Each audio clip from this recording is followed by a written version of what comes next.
Browns over the weekend, they added linebacker Malcolm Smith to help alleviate the injury to Mack Wilson. So here's a little bit about him and what he brings to the table.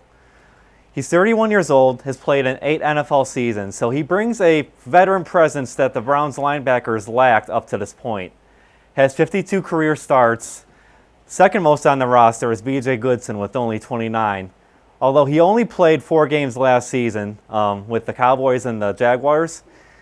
He had 4 interceptions, 10 fumbles forced in 104 career games, and you guys alluded to this as well. He's a Super Bowl MVP in 2013.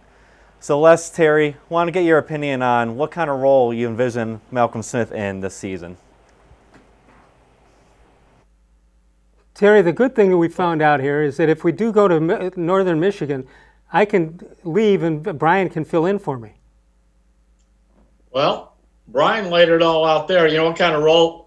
Probably bigger than anybody ever imagined. He just came in off the street. Goodson, he only played about 30% of the snaps last year for Green Bay, and he's primarily a guy against the run.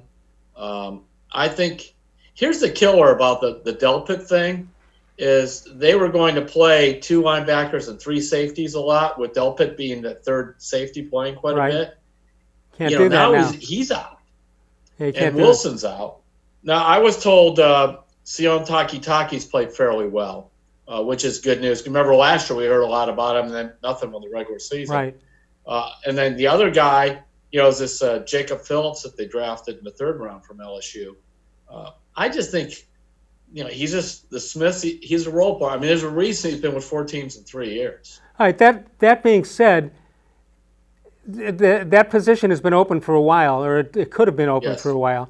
And when they finally had to make a move, which was in the last couple of days, you see that he's right. Smith is the first one taken, so he was right on their tail most of the time in the preseason here.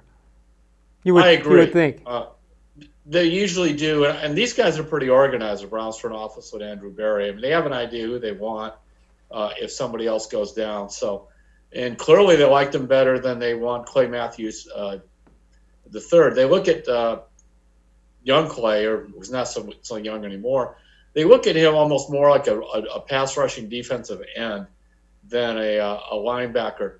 The Browns think that their linebackers need to be quick and need to cover tight ends and that kind of thing. So that's why they've so far not had really any interest in Matthews at all. And clearly they had Malcolm Thomas rated above him. Now, on the Smith thing, I mentioned Malcolm Smith. I'm sorry. Yeah, I mentioned in the last segment that how long do you live with the moniker of Super Bowl MVP? Right. I mean, he was here. We are in 2020. He was MVP in 13, right?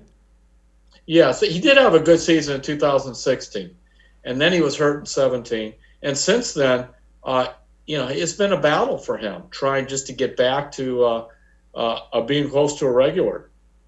I mean, let's just be real. Here they are. We've been at camp, 2-3 weeks or whatever. The guy hadn't had a job. Right. So he's got to get in game shape. It'll take him a couple of weeks to do that. Yeah.